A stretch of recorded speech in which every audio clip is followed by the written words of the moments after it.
Welcome to Steelers Wrap Up on Pittsburgh CW. Hello and welcome to Steelers Wrap Up here on Pittsburgh CW. I'm Richie Walsh. Tonight we'll be wrapping up the week of Pittsburgh Steelers football. We'll hear from the players and coaches as they get ready to face the only undefeated team in the NFL. And Merril Hoge will check in to explain how the Steelers defend the RPO plays. But we start the show with an in-depth look at one that got away last weekend down in Miami through Sights and Sounds, brought to you by Steelers TV.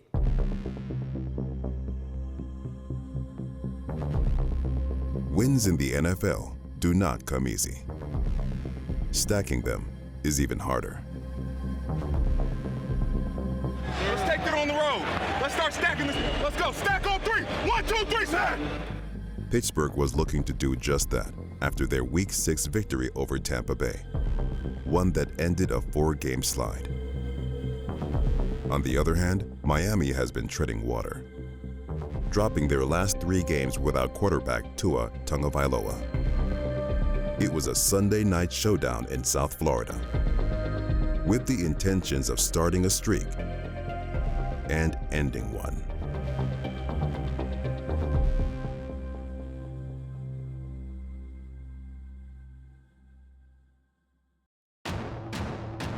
With Tagovailoa back in the lineup, the Dolphins' offense jumped headfirst into the deep end. Play action fake, he throws, and then it's Jalen Waddle, and he's going up the field, 30, 35, crosses the 40. The pass is caught, and the Steelers converge on Tyreek Hill, the 6-time Pro Bowler, but that's another big first down. Makes the handoff, and over the middle, the pass is caught by former Penn Stater Mike Gesicki. Sets up, now he wants to run. Now he throws it in the left flat, and that's going to be a touchdown and a walk-in for Raheem Mostert, and the Dolphins take the opening kickoff and get on the board. And this is what happens when you start to have a hot quarterback. To a back, look, surveys. Oh my goodness. Mostert had the ball for a fleeting instant. They'll bring on the field goal team. The Steelers were trying to keep their heads above water, but the Dolphins were swimming with ease. Throws it down the left sideline. A receiver's down. It's intercepted. Justin Bethel intercepted that pass over the shoulder. This Miami offense is having its way so far. Fires down the middle. Waddle's wide open, and he's pinned down after that big first down. Kick is on its way, and Miami, with its 3rd score, this albeit by the field goal, takes a 13-0 lead. Come on, man. A lot of football left. Let's go. Let's go. Pittsburgh had 3 more quarters to rally back. And rally they would. 3rd and 2, out to the right side. That's Freiermuth turning it upfield. Stiff arming a defender and getting more than enough for the first down. Checks it down over the middle. Najee with a sidestep and a spin and a first down. Wow, that's a highlight film play if I've seen one. It's a 45-yard attempt from the left hash for Boswell. That kick is on its way. That kick is up and good. And the Steelers are on the board and trail by 10.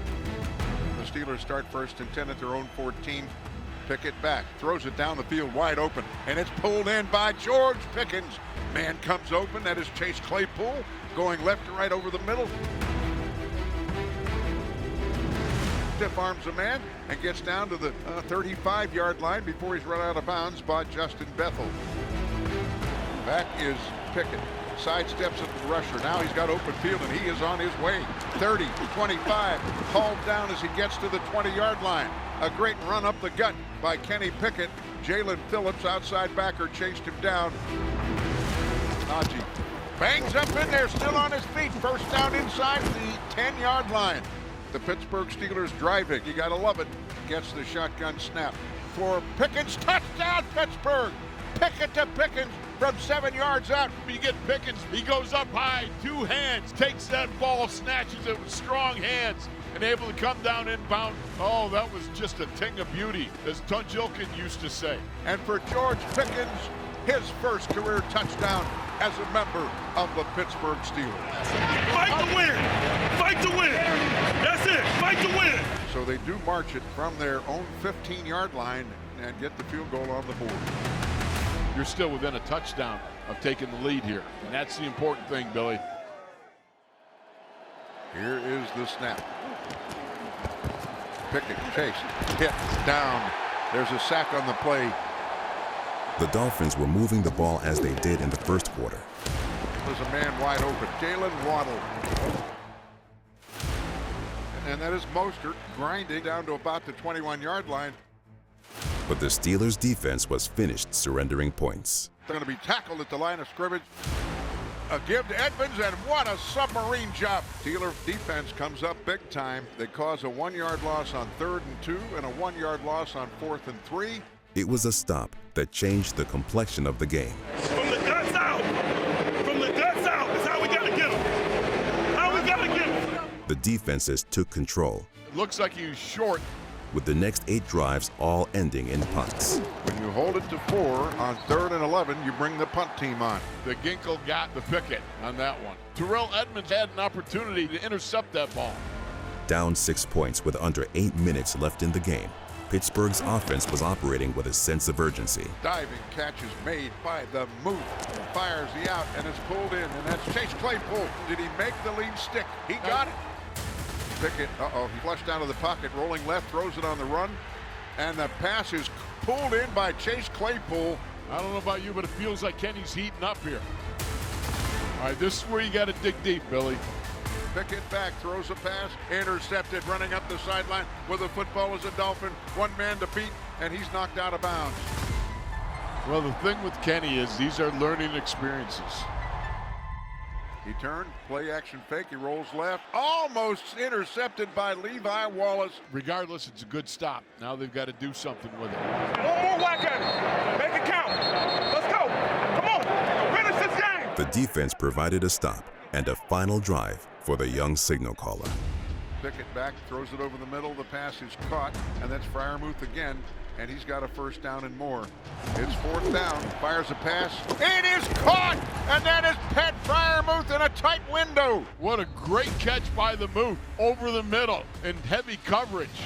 Throws the crossing route. Diontae running to the near sideline, evades a tackler, and gets not only the first down, but he gets out of bounds to stop the clock at 42 seconds.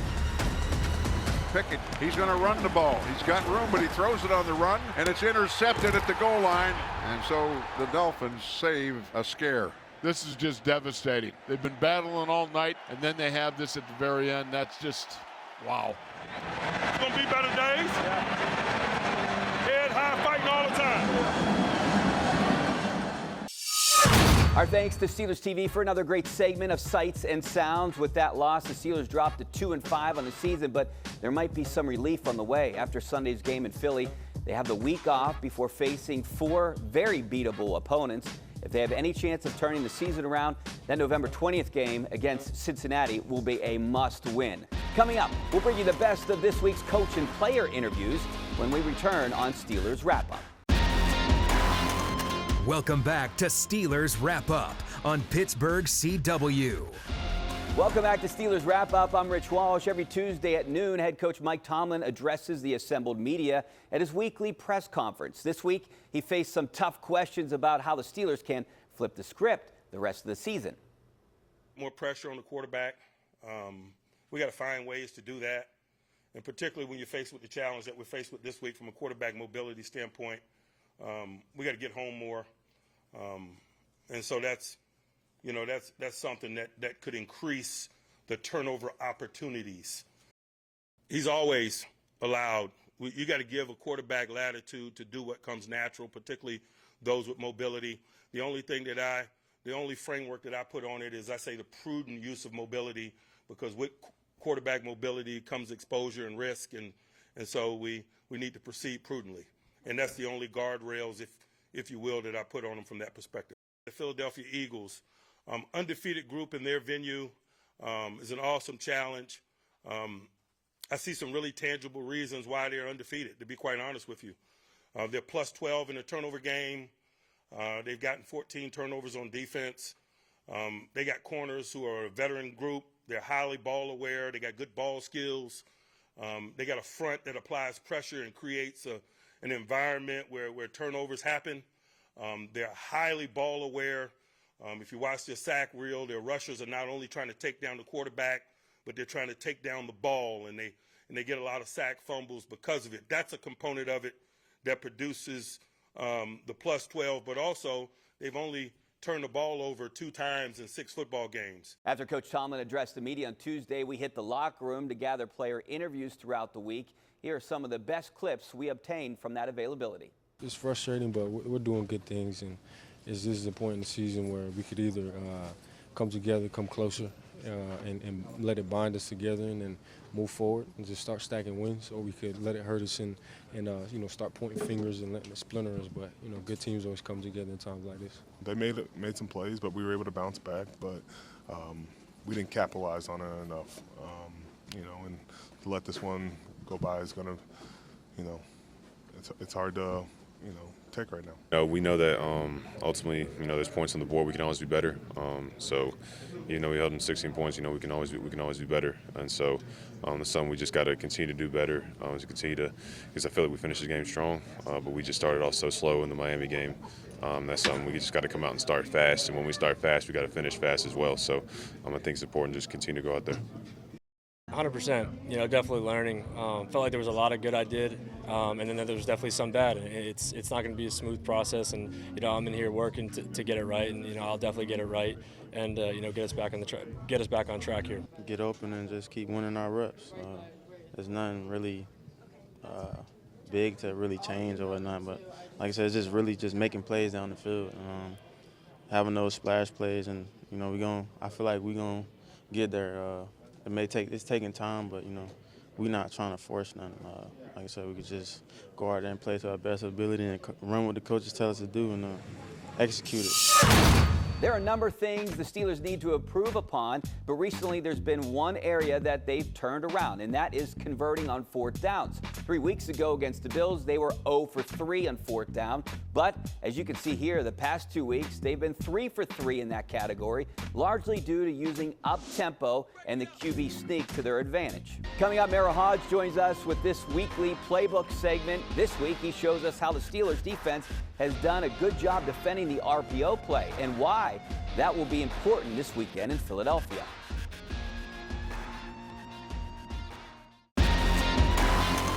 Welcome back to Steelers Wrap Up on Pittsburgh CW. Welcome back to Steelers Wrap Up. By now, most football fans have heard the term RPO, which stands for run pass option, but some may not know exactly what that means or how teams defend it. For more answers to those questions and much more, here's Merril Hoge with his weekly playbook.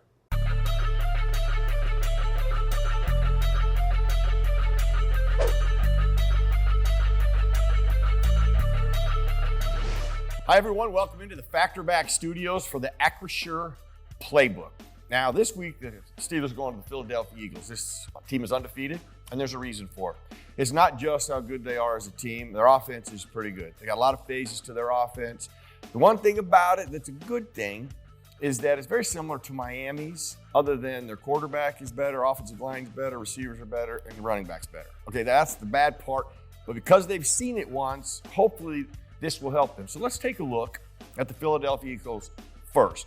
This is the type of action that they saw last week and played very well at. We're going to show you that in a second. But the Eagles do it great. This quarterback right here is the best RPO guy in the National Football League. Now, they're going to do a lot of misdirection. Wide receiver is going to come this way. We're going to do the RPO action this way. And what that does is really paralyzes the box. They're in a man coverage, so what they're going to have to do is they're going to have defenders running over here to catch the wide receiver. They neutralize their very best pass rusher right here by this action. So as we snap the ball, we'll show you. Right there. See this RPO action right here? You're coming here, wide receiver's coming here. Well, this defender is all the way back here, the depth of him. And Micah Parsons, their best pass rusher, is really neutralized, trying to filter out what's going on. This is why Jalen Hurts is the best RPO guy, is how well he reads this and executes it. Does a perfect job, gives him perfect route, get your wide receiver out on the perimeter, you got yourself a touchdown. That's how dangerous they are. Okay, but let's go to last week. The Miami Dolphins do a lot of these similar things. Here, wide receiver's gonna come here, reverse motion.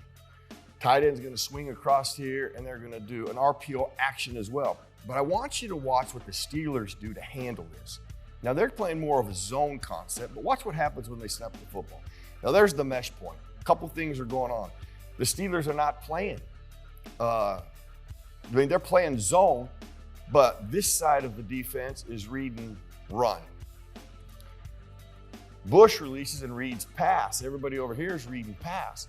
So they're not trying to read the box together. A third of them are reading pass, the other are reading run.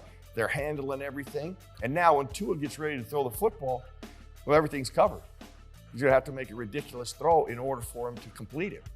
So they have already seen this one time. Like I said at the beginning, Philadelphia much better than Miami, but because they have seen it once, I think that will help them as they play the Eagles. And because of that experience, hopefully they'll play this team pretty good and give them their first loss of the year. Great stuff from Hoge and the crew over at Steelers TV. Coming up next, we tag along with several Steelers players as they go shopping with kids at Dick's Sporting Goods. Stay tuned.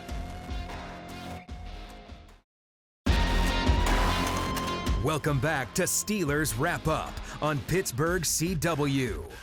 Welcome back to Steelers Wrap Up here on Pittsburgh CW. I'm Richie Walsh. Tonight, hundreds of local high school football players took the field with dreams of one day playing for their hometown team as a professional.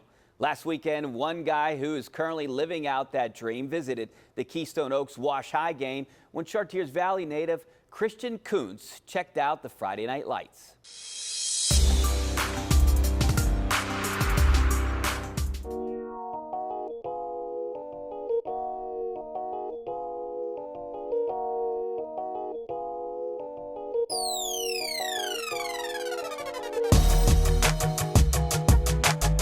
Good luck, good luck, good luck, good luck, good luck. Come on, come on, come on. Ooh, they in bear structure. I don't even know what that means. You don't know what bear looks like. Touchdown. Oh.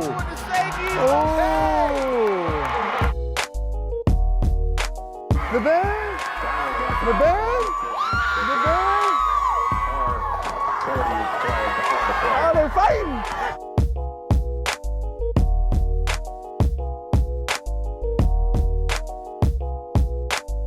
Walking taco, because you can walk. You can already eat a taco while you're walking. Yeah, but you're not frowned upon. I'll sign in for that 20 in the back of the phone. No? You didn't like that? No? Okay.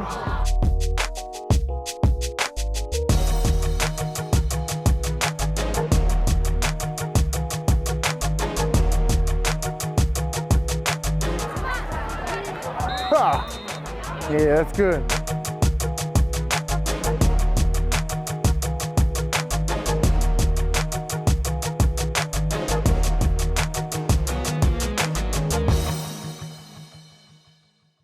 Kuntz was far from the only Steelers player to give back to the community recently. Steelers TV was in attendance for the team's annual Project Bundle Up initiative at Dick's Sporting Goods, where a group of lucky kids got to shop with a Steeler.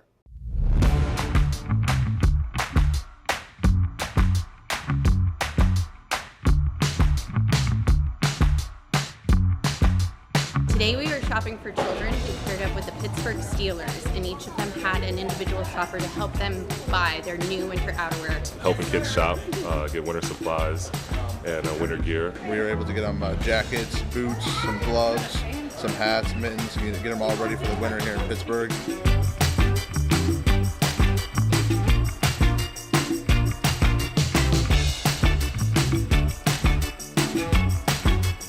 It's great to be able to be here and get back to these kids and go shopping with them for a couple hours.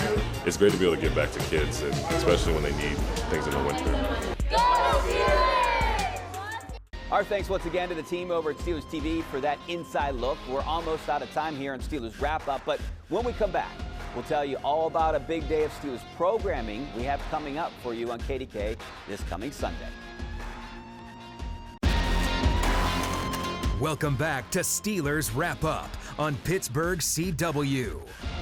Welcome back. We're almost wrapped up here on Steelers Wrap Up, but we did want to make sure you knew all about Steelers Sunday of programming on KDK. We start with Steelers kickoff at 11:30, followed by the NFL Today at noon. At 1 o'clock, it's the Battle of Pennsylvania between the Steelers and Eagles, followed by 2 hours of post-game coverage right here on KDK. That's all the time we have for tonight. We thank you for watching and hope you have a great weekend.